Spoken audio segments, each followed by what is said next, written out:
Okay, let's look at another problem. Let's suppose that Mr. Aggierich requires a pre-tax rate of return of 10%, has a marginal tax rate of 30.3%, assigns a 3% risk premium to tractor investments. Now let's add inflation to the mix of 4%.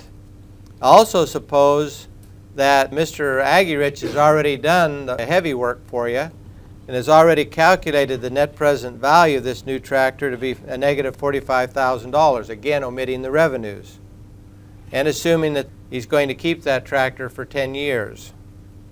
Calculate the real annuity equivalent.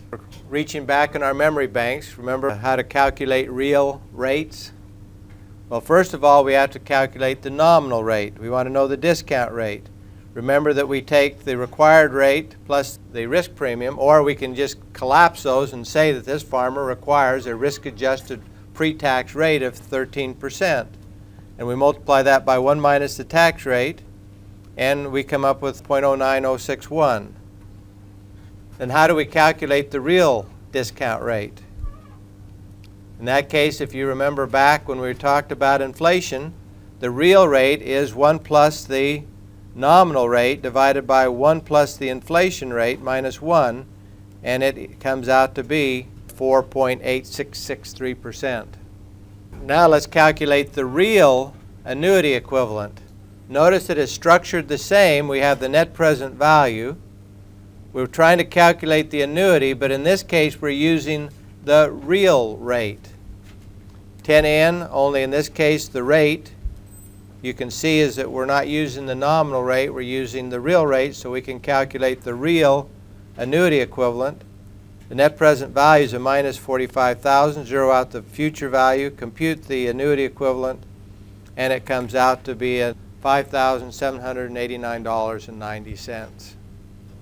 Now, one of the things that I'm not doing here that you would need to look at when you're comparing new and used, or comparing investments, you'd also have to look at the financial feasibility.